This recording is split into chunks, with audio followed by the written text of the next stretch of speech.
欢迎收看《关键时刻》。我们过去谈到了中国、俄罗斯跟北韩的时候，都觉得他们是坚实的铁三角，他们是三个盟友来对抗美国。但没有想到，现在这个中朝俄三方出现非常微妙的变化。现在因为北韩去支持俄罗斯，进到了俄罗斯的一个战场，更让这个关系变得非常的紧张。我们看，现在北韩我说要开放观光，我现在免签，结果只对谁免签呢？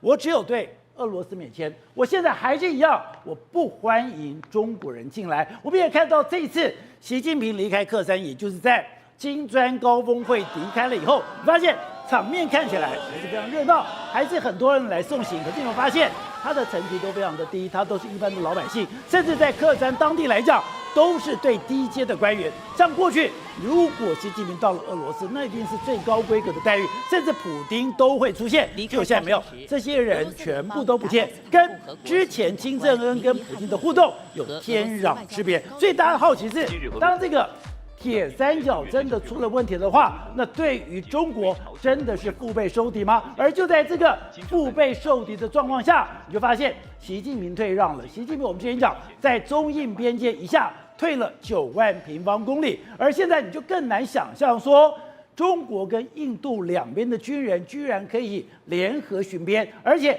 护送糖果，代表习近平的压力已经没有办法面面俱到。好，在这段里面有2位来宾加入讨论，第一位是资深媒体人王瑞德，瑞德你好，大家好。好，第二位是资深媒体人姚维珍，大家好。好，刚刚讲的是，之前都觉得中国、俄罗斯以及这个所谓的北韩三个人，是血盟的关系，是铁三角的关系。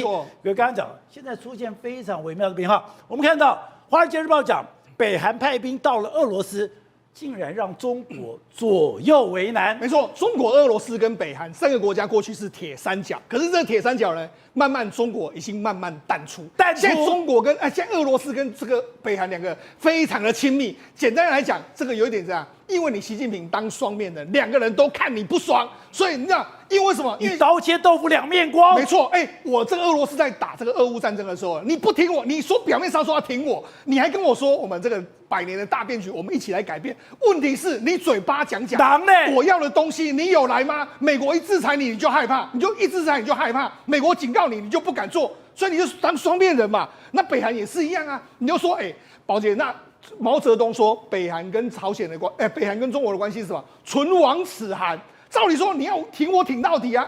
联合国制裁我，你马上就让杠，你就不敢制裁我，所以这样逼了谁？逼了这个金正恩现在这个唇呢，只好去亲别人了，他就是亲俄罗斯。所以现在看起来的话，中国这个俄罗斯跟朝鲜2个走得越来越近，习近平反而变成是里外不是人，当双面人的结果就是被双方唾弃。因为现在让大家全世界最惊讶的是，你在丹东的这个地方，你在中朝边界的地方，过去刚刚讲的那是朝鲜对外唯一的窗口，那是朝鲜唯一能够得到外援的一个地方。可是大家想说，现在刚刚讲，大家到了丹东这个地方是3步1岗5步以上，而这个地方是戒备森严，这地方居然完全没有生气，而且更夸张的是什么？现在北韩对外，我们刚刚讲，我欢迎来观光，我欢迎俄罗斯来。可是我不欢迎中国人了。对，目前为止来说，北韩的态度是完全转变。他的这个贸易往来说，他跟中国这一边呢几乎没有贸易往来。他贸易往来现在跟谁？跟俄罗斯。另外一个欢迎外国来观，因为他也是这个 COVID-19 结束之后开放观光，就呢他开放俄罗斯人来，他没有开放中国来。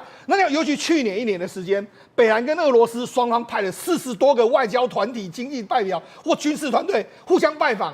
是北京跟平壤的4倍之多。然后呢，金正恩写了10几封信给他，然后他是他这个习近平的3倍。所以你让目前为止来说，北韩是完全他对这个一面倒向俄罗斯，对习近平完全不理。那尤其为什么这样做呢？因为很简单，前几天的时候，朝鲜的外交部长崔善基他到莫斯科去，他说什么？他说在俄罗斯杰出的总统弗拉德米这个普丁的这个领导之下，俄罗斯人还有捍卫人民主权还有安全利益的神圣斗争一定会取得伟大胜利。我们保证，直到胜利那一天，我们北韩将永远坚定的与我们的俄罗斯同志站在一起。所以你看他讲这样话，而且他不是嘴巴讲，是他真的派兵了。对，而他不但派兵，他的军人真的在前线死亡了。所以你看，如果你俄罗斯，你看到北韩的这个态度，你会觉得怎么样？当然不一样，北韩才是真正关的压低啊！你中国一直讲那么多都没有这样，结果那中国问到这个北韩军队去这个俄罗斯这件事，他说啊，我们这个北韩跟俄罗斯如何发展双边关系，那是他们自己的事。但是问题是跟他没有关了，他明明就很紧张啊。也就是北韩现在派兵到了俄罗斯，中国居然讲那是他们的事情。对，好，所以你知道，事实上目前为止，中国显然在这个俄罗斯跟朝鲜、北韩两个国家怎么发展，他完全没办法掌控。那也因为你是双面人，所以呢，事实上这一次呢，这个克山高峰会的时候，金砖高峰会的时候，其实他就被冷落。所以说你看到了习近平在克山高峰会要离开的时候，是把你给吓一跳。对，那他离开的时候，对，虽然没错啦，还有很多人去啦，就是留学生啊，还有一些华裔的俄罗斯啊，还有俄罗斯的这个共和国相关的这个人员，但是问题是层级非常低啊。他们等于是用省长去欢迎你，对，那你就回去了，就这样。省长来接待你，中央级的嘞，中央级没有人来啊。好，那除了这个，所以最高只有克山市的市长。对，好，那除了这个之外，宝杰那他们两个见面了。这一次俄罗斯的这个普丁呢，跟习近平两个见面，你看两个见面这样，行礼如仪这样握手而已。他们之前还会拥抱，现在都完全就跟握手一样，这样而已。这个跟之前完全不太一样的一个状况。所以这个是在5月的时候，对，当时还是握着对方的手说，现在我们面临了100年来的一个大变局，是我们要携手前行。对，而现在只有简单的握手了。握手，你看两个亲疏就差很多了，两个这样看照片，跟这一次你看这一次两个握手讲了非常多之后，然后还抱在一起，那甚至这个也是非常尴尬。为什么？因为这个显然高峰会议里面来说，习近平这一次刻意晚到。就刻意晚到之后，你看习近平到了，他最后一个到，然后跟普丁见面之后，普丁其实脸色不是很难看，然后他离开之后，马上你看普丁马上就说，看着手表，狼龙搞啊，可以走了，可以开会了吗？就这样，你看人都到可以开会了吗？你看，事实上显然他对这次的，只有我普丁能够迟到，你习近平又迟到，他非常的不爽。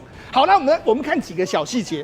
高峰会议里面来说的话，这个普丁在演讲的时候，习近平其实的整场脸色都不是很好看，他都一直在那边这样子，一直有点臭脸的这个感觉。那所以你看我们看整个克山的这个活动里面来说，北韩没有去啊，这是中国跟俄罗斯的这两个可以修补关系的机会。你看。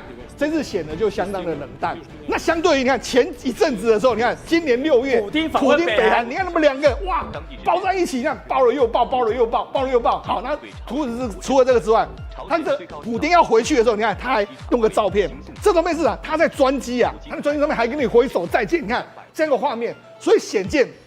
俄罗斯跟北韩的关系在这几个月里面已经获得明显的这个改善，相对于他们两个跟中国关系都面临到非常大变化的这个局面。而且帮我们提供了一个非常有趣的讯息是，北韩其实也希望大家来观光，是，所以北韩弄了一个观光旅游的宣传片。当然我们看这个宣传片非常妙的是，怎么都是金发碧眼的人，就他们讲说搞了半天。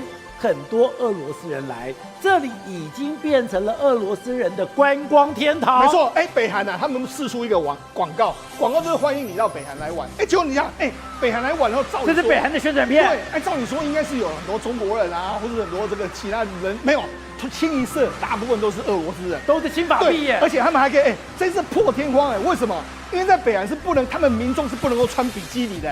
就他们这些人还穿比基尼，女生还穿比基尼啊，那觉得这样怎么可以这样子啊？所以导播我看，所以有一个这样的照片流露出来，对，这在北韩怎么可能会出现啊？所以他们就这样，你看北韩就这样，你有没有？他们的当地一个这个 beach， 要这样一个海滩，然后这样，没想到居然是这个很多这个有穿着比基尼的人来这边玩，这个在北韩的宣传片上面会出现。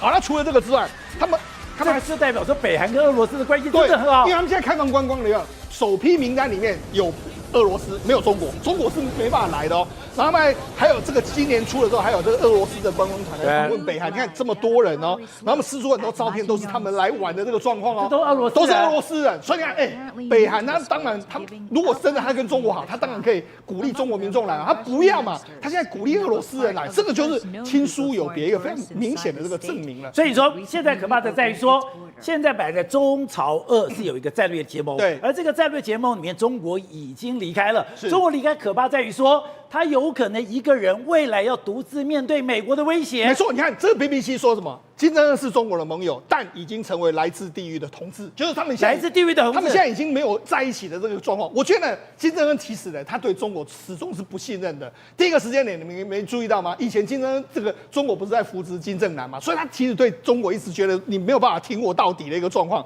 那我们就讲嘛，事实上你看毛泽东把北京跟平壤之间的关系形容是唇齿相依、唇亡齿寒嘛，但是现在呢，金正恩的嘴唇已经在别处亲吻。就亲到别的地方去了。那为什么亲到别的地方去？我跟你讲几个明显的。这是 BBC 写的。BBC 写的，他写的什么？他说今年刚好是中华人民共和国就中国跟这个北韩建交75周年。就那北韩上面写了什么吗？北韩他们跟中国互相传，就我们两个国家这个未来的这个前途发展，继续伟大的这个前进，讲的都是很官方，讲的这个的。但是你可以看这个金正恩在对普丁生日的时候，他就说什么？我最亲密的同志。你看，所以你看，两个完全亲疏有别啊。他对普丁可以讲到我最亲密的同志，那对习近平就是行礼如仪。这样讲一讲，好，那我们就讲这个铁路来说话。你看铁路，目前为止，中国跟俄罗斯的，中国跟朝鲜的铁路可以说是中断。但是呢，你说这个就是他们的中朝友谊大桥。但是目前为止来说，他们开往这个俄罗斯的这个火车一直往上，一直很多在走，而且它上面还写了标题哦，他说迈向新的这个胜利哦。所以它事实上现在俄罗斯跟北韩的火车是互通的哦，但是跟中国火车是没有互通哦。另外一个很多这个所谓的卫星的影像知道什么？俄罗斯把它大量的煤炭呢就送到北韩来，然后从北韩出口。所以显见，目前为止来说，俄罗斯跟朝鲜、北韩两个国家是完全紧密的结合在一起的这个状况。所以我们看到，连朝鲜日报都有讲哦，中朝边境的3重铁丝网，对，他把朝鲜变成了一个巨大的这个所谓的收容所，对，甚至金正恩还跟他的幕僚讲说，我们跟中国是宿敌，对，你不要看中国的脸色。对，我觉得金正恩当然，第一个我就讲嘛，中国曾经就有想要立这个金正男，所以金正恩对中国是不太信任的。另外他说什么？他说呢，金正恩私底下表示，他说美国和日本呢是100年的宿敌，但是中国是5000年的宿敌。他说没有中国也能生存下去，所以哪怕是1点小事，也不要做出任何让步。所以就说他们不会让步，他们对中国是绝对不会让步的。那我们从一些蛛丝马迹来看，这个今年呢，刚好是中国人民解放军建军97年的招待会。97年的时候，他们就发表，他们这个武官就发表给当地所有的驻各国的武官说来参加我们的这个建军97年的大会啊。结果你知道吗？北韩根本不去。北韩的官员不去，他获得邀请啊，就他不去。人家南韩有获得邀请，南韩有去，但是北韩就不去。那最近很多活动，譬如说像前一阵子这个北韩跟这个朝鲜的这个建交75周年的，金正恩也没去。所以呢，他们目前为止两国的关系，金正恩或者说北韩都刻意在淡化跟中国的关系。那甚至你看，这是什么？这是朝鲜日报拍的。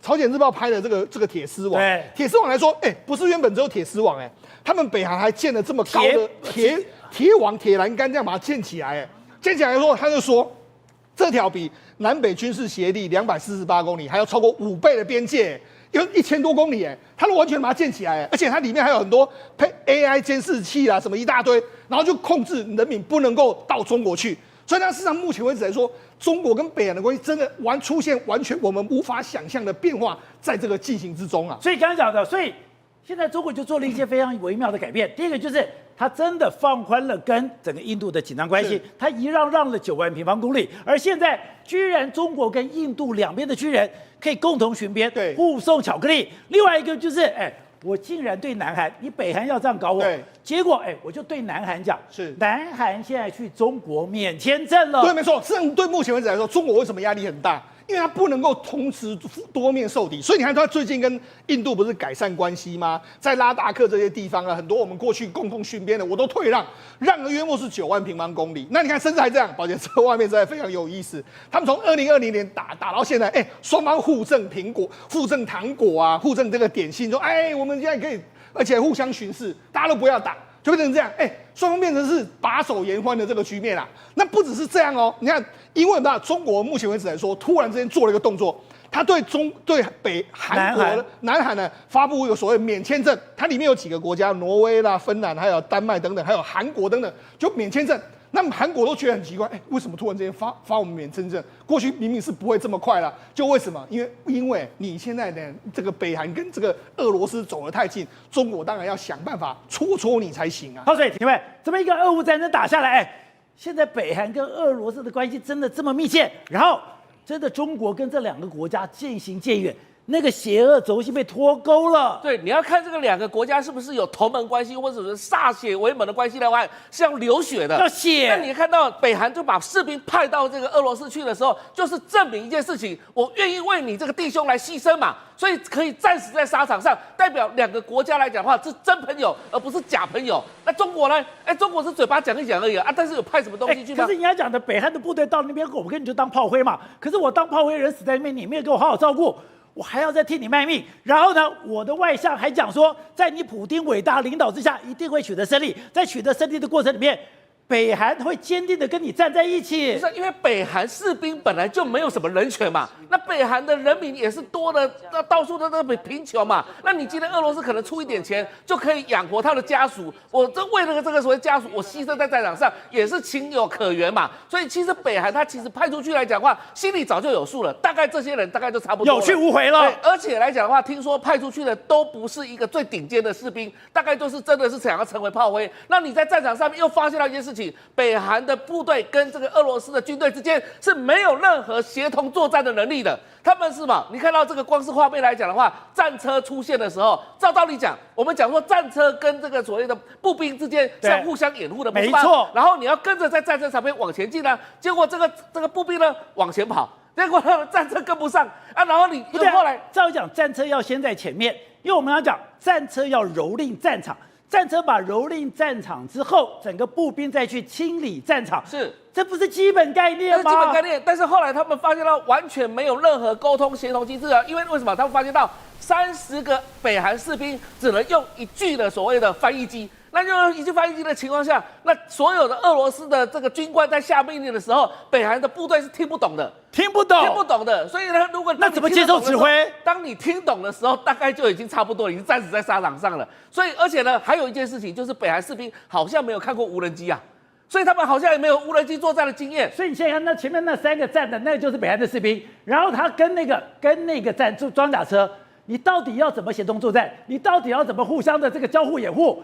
完全不知道，然后怎么要走，怎么前进，怎么后退，完全也不晓得。而且这个北韩士兵好像看起来说，以为这个战车要去载他们，但是事实上战车是不可能载他们的嘛。对呀，所以他们又跑到旁边去了。所以这整个来讲的话，是一团乱，让大家看得非常可笑。说到底有没有协同作战？既然没有协同作战，这个战争北韩派出的士兵就是去送死的。对，那如果去送死的话，这代表什么意思？它是政治动作，它不是真的要帮俄罗斯打仗的。什么叫政治动作？因为你什么？因为其实中国以前有曾经劝过金正恩说，你既然到了你这一代了哈，大概跟我们一样，我们资本主义化了。结果金正恩说，你们是中国搞那一套，我根本就不想跟你们搞一样的。我要金家万世一系啊！对，金家王朝是一直不断的往前的。你既然来讲的话，有可能会把我灭掉。白头山的血脉。是啊，所以他们认为说，中国来讲的话出卖他。那俄罗斯来讲的话，根本就没有对北韩有什么野心之类的嘛，所以俄罗斯才是真朋友。所以这次其实看得出来啊，在邪恶轴心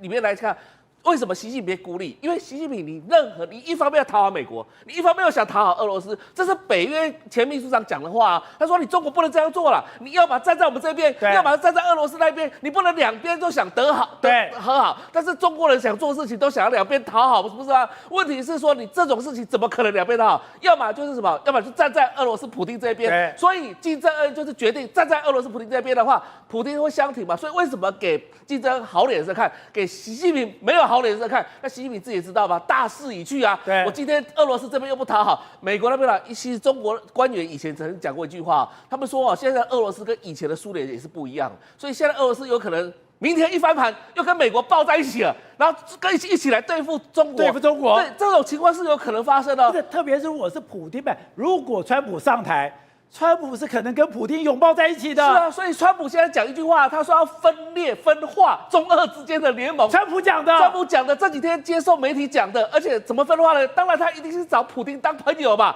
一定是找习近平当敌人嘛。所以习近平现在错了一蛋了，那错了一蛋怎么办？他也不可能说同时间面对印度，同时间面对菲律宾，同时间面对越南，同时间面对北韩，我就放软了。我全部旁边周边国家我先放软，然后呢，我试着跟川普沟通看看，跟未来的美国总统沟通看，不行的话，那我跟尽全力的来讲的话，来跟美国来进行对峙。但是呢，其实说真的，因为他已经出卖了普丁跟出卖了这个金正恩的情况之下，所以这两个国家也不会给他的好脸色看。但另外一个，你也可以看到说，当一个国家被孤立久了，你完全没有跟人家协同作战，你跟人家没有任何通勤指挥的这个所谓的联络的时候，你看到北韩的部队是完全不能打仗，就算你的士兵这个所谓的吃苦耐劳、忍饥受饿，可是你丢到战场，你是完全没有作用的。是啊，因为北韩士兵搞不清楚说，现在俄乌战争用的都是无人机啊。所以，当你这个无人机出现在北韩士兵的头上的时候，他们还在那边等呢。哎，这是什么东西？这是什么东西？结果不小心就被炸掉了。所以，显然一件事情就是说，这些北韩士兵他们有经过现代科技的战争，而现在在俄乌战场上面越来越进化，不是只有传统的无人机了，现在连 AI 的这个无人机都已经上场了。什么叫 AI 无人机呢？也就是说，这个乌克兰的士兵只要在这个荧幕上点醒这个说到底要攻击哪个目标，那 AI 自己会去寻找。为什么会这样做呢？因为传统无人机上战场之后会有那个电波的干扰，电讯波干扰的情况之下可能会打不准。然后如果再加上新手去操作的话，它的命中率只有10%而已。那现在如果用 AI 的方式上战场之后呢，他自己找，对他自己找目标，然后你只要告诉他目标要打哪一个地方，然后他在战场上的话，因为随着电波的变化，他开始因为随着这个电波的这个情势呢来做转换，所以这时候精准度就会提高。所以现在这种战场，北韩士兵是没看过的，因此他们基本上都只能在战场上这个受命。好，所以玉凤。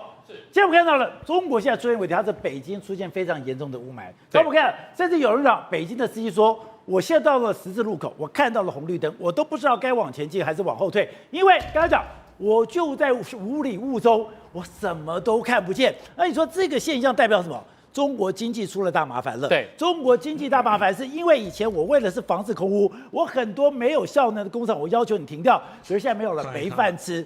再烂的工厂，我都让你排放了。对，在过去来讲的话，其实10多年前的话，雾霾是一个常态。可是后来中国大陆的经济有一阵子比较好的时候，大家看一下这个画面，这就是以前的画面，现在竟然又出现了。门一打开，你都是雾霾。对，然后呢，很多的网友你知道吗？他们不能直接讲说空气不好，他们就说天哪。兄弟们，我们来到仙境了。因为他们想说这个就是仙境嘛，所以你看这个画面，打开窗户的话，你看到20几楼的关系，20几楼而已，打开窗户你什么都看不见。这个是20几楼，对，这是20几楼打开的画面。20几楼，你就觉得说，原来我们不在20几楼，然后就有网友说我们在200多楼吧，我们在云的上层吧。可是其实这不是云，这就是一个雾霾的一个天气。然后呢，再看另外一个是紫禁城，可是这个雾霾里面都是 PM2.5，对，那会要命的。PM2.5为什么之前会有一段时间不见？因为那个时候呢，要开两会的时候，大家讲说你这个怎么北京这个这个是天子脚下，怎么可以有这么多强烈的污染？所以呢，慢慢的这几年慢慢的消失了。对，消失之后呢，大家就出现了两会蓝。只要开两会的时候，天空就有蓝天出现。可是现在来讲，经济状况不行，所以呢，工厂又回来了，又回到天子脚下了。我们来看一下紫禁城。紫禁城你知道吗？在过去来讲，大家都喜欢从高点往紫禁城，因为紫禁城那个楼阁、那个楼盘很漂亮嘛，对不对？可是你现在看下去的时候呢，什么都没有了。什么都没有了。这是我在看紫禁城，对，我只看到太和殿，没错，大家什么都没了。大家就说奇怪，这个是紫禁城还是什么地方？然后呢，另外来讲的话，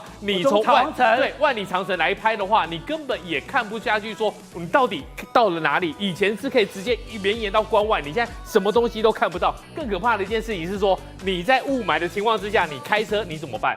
你开出去的时候，大家讲哇，我完蛋了，因为它的能见度非常的低，所以呢，你就说，那我现在看到的到底是真的红灯还是假的红灯？所以呢，常常发生一些小的车祸，或者是大家慢慢开，越开越慢。最离奇的一件事情是这个，这是在哪里？这是河南迎新的队伍，迎新的队伍你看过去。你知道吗？很多的网友拍下同一个影片，就说：“天哪，这是鬼新娘吧？”你知道吗？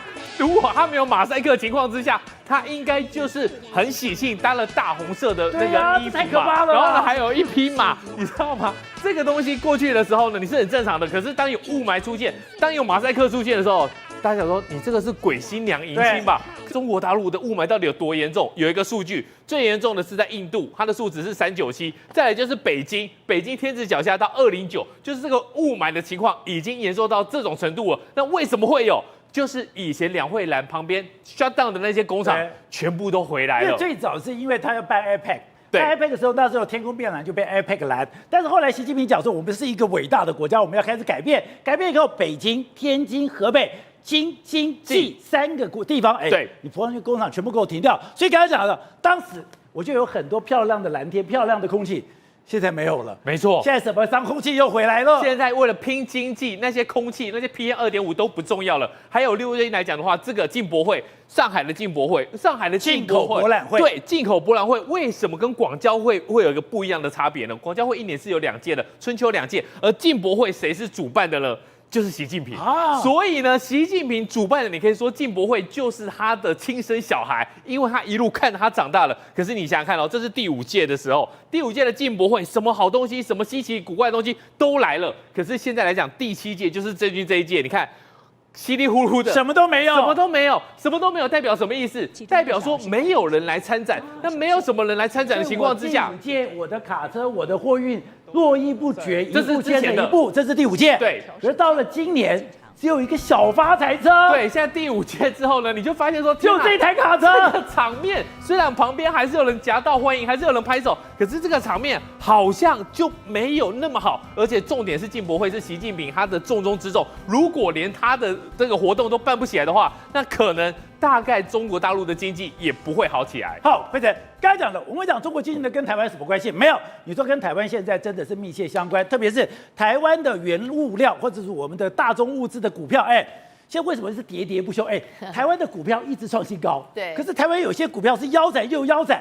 而且以前很多都是台湾的好股票，是啊，其实最主要的关系就是在中国产能大爆发，在这种情况之下这些钢铁啦、塑化类股真的是，我跟你讲，我今天看到台湾不能幸免，完全没有办法，不要说台湾，韩国都倒，好不好？这真的是因为他们身量，韩国都倒，我跟你讲，它很可怕，它“13.5”中国石化厂的产能竟然要从原本大概只有2000多万公吨。到2025年变成7000万公吨，全世界大概有超过3成到4成的石化产能都是由中国这边释出的。在这种情况之下，它就释出来之后，再加上现在其实整个中国经济也不好，美国也没有那么好，所以变得需求没有增加。然后你一下子增加了几千万公吨，所以呢，我跟你讲，这全世界应该说连亚洲他们最近就说，连乐金化学是韩国最大的一个石化厂，石化公司现在也宣布工厂一个一个关。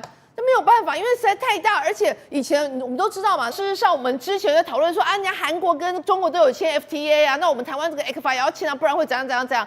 我告诉你，竟然很可怕。他们就算有 FTA 的情况之下，以前大概韩国的1半的产品是需要到中国去，现在竟然降到36%。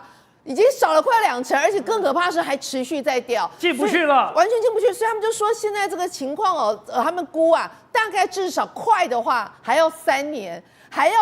这就是为什么现在那个台塑集团、台塑四宝竟然第3季的获利，只有南亚是那个稍微好，其他几乎都是转亏的。所以你就会发现，如果说连台塑这么大的企业，它都没有办法去承受中国的这样子的那个产能，突然在这3、4年之间大爆发，那难怪它整个都疲累了。不懂，你不是讲要供需吗？你要有需求，我才提出供给。现在已经没有需求了，结果你供给还不减少，你还拼命生产。因为我们都说嘛，中国是计划经济啊，它13.5这个计划早在几年前、7、8年前就已经拍板定案了，那不是搞死大家吗？搞死大家，而且就那时候就拍板定会觉得整个中国会大好啊，什么一大堆的，结果后来一个 COVID-19， 然后再加上那个美国跟中国在吵架，所以在这种情况之下。你知道他们之前有报道过吗？就是有7个省，每一个省都相当于有一个王永庆，那它的整个产能出来，而且他们不只是产能出来而已，他们有一点非常厉害，它现在的电它是用核能厂。所以他用核能厂之后呢，他没有煤炭啊，不需要煤炭，不需要有买煤啊。然后呢，再加上这个它的一个相关的成本是比我们现在烧煤炭来发电的这个还要来得低。所以在这种情况之下，他们的产能可以，他们的整个成本可以降到非常低。这也是为什么包括韩国、包括台湾，现在这些石化大厂，尤其是什么？泛用塑胶的，你如果像长春走特化的啦，走什么电动车的，走什么的那一些，你还可以喘一口气。对。可是像这种泛用塑胶的，冰小拼产能的，拼价格的，然后拼怎么成本控管的，然后在这种情况之下，你真的没有办法。而且你要知道哦，当那个整个中国的市场需求不好的情况之下，他们自己产了那么多，他们要买，一定是要先买他们的啊，对哦，买自己的国货啊。所以我们像我们的那个台塑集团在那边有宁波厂区，整个厂区就掉了呀，没有办法，就是非常惨。对，所以现在就大家都说，现在情况就是能不开这个产能能不开就不开。日本的石化厂更妙，日本石化厂他说他们已经有连续19个月，他们的产能利用率是低于90%的。低于90%意思是什么？就是没有那么多的需求，所以就是能降载就尽量降载，但你也不能降得太低，因为降得太低的话，其实每个成本很高。所以现在就是说，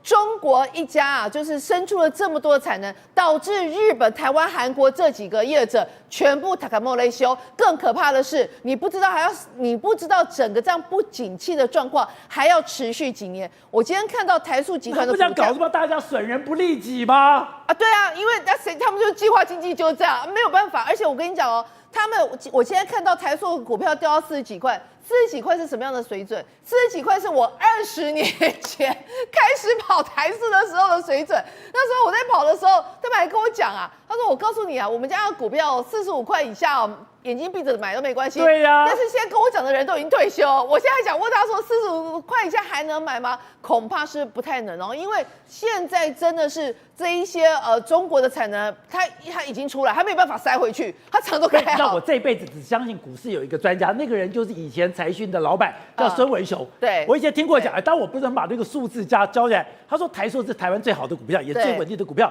那个到某个价格，你闭着眼睛就可以买。对。吓死我了！现在你现在是满手的啦，那不过也不能这样讲了，因为你前一阵子应该也做不错。事实上，我觉得台塑集团它也面临到一个问题，就是它转型的问题。它过去几年尤其是在2017、2018那几年是大好大赚，就是怎么闭着眼睛赚。所以有时候就是这样，当你闭着眼睛都赚的时候，你就没有去想到你的转型计划。而当整个浪潮下来的时候，尤其是现在都是什么 AI 科技这个部分，你没有在那个特化品的卡到一个位置的话，现在要付出很大的代价。好，宇轩，当然讲的，现在中美之间关系越来越紧张。今天要开人大的常委会议，人大常委会最重要一个工作就是他们要把钱准备好，真的要准备10兆人民币，为了干嘛？为了要现在跟美国有可能是川普当选之后，要打一场长期的非常艰苦的经济战争。而这个经济战争当然还有科技的部分，所以今天传出一个消息是，他们现在。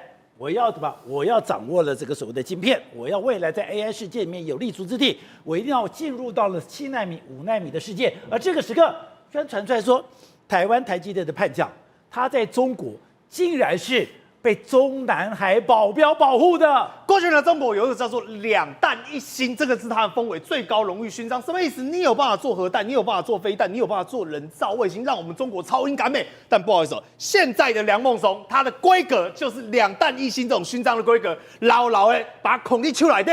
跟他掌上明珠一样，好好呵护他。宝杰哥，你知道为什么吗？因为现在呢，国珍哥他特别去到中国采访的时候，发现一件事情不对。当地人讲说太神奇了，竟然习近平他有一批我们讲说中南海最轻、最一线武林高手保镖，每一个都是李连杰等级，都是叶问等级，一个可以打10个。你知道？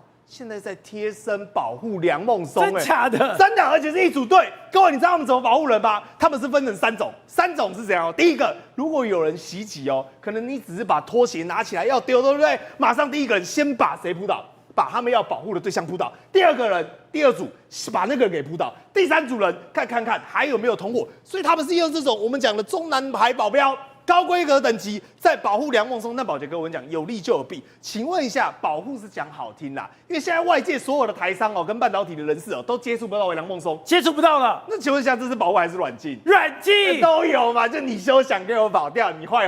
为什么会这样？因为理论上FBI 早就已经盯上梁孟松，因为对 FBI 来讲最在意的就是什么？不对，你华为怎么你说8奈米、那9奈米用 N+1就算了，怎么现在连7奈米都跑出来？特别是这个 Max 60 Pro， 他们说这个是标准，真的用 N+2所做出来，就是我们讲重复科时做出来的7奈米的晶片，所以他们一定要严格去调查，说到底怎么来的嘛？那当中最关键的重要角色是谁？就梁孟松嘛。因为重复曝光就是他的专长。对，这是我们讲带到去，让中国之所以当初为什么我们讲三星可以超越台积电，以及中国为什么明明都已经被全方面封锁了，台积电也禁止了，禁令也一直下了，还是有办法不断的再生出晶片来。所以梁孟松是一个至关重要。所以如果说今天要阻止中国晶片战，梁孟松是一个至关重要的角色。只要梁孟松一倒，中国的晶片梦、中国的自主国产梦，恐怕就会因此烟消云散。所以对他来讲，他这个人重不重要？当然重要啊！他现在是中国的科技教父啊。即便说他是来自台湾的叛将，所以你仔细看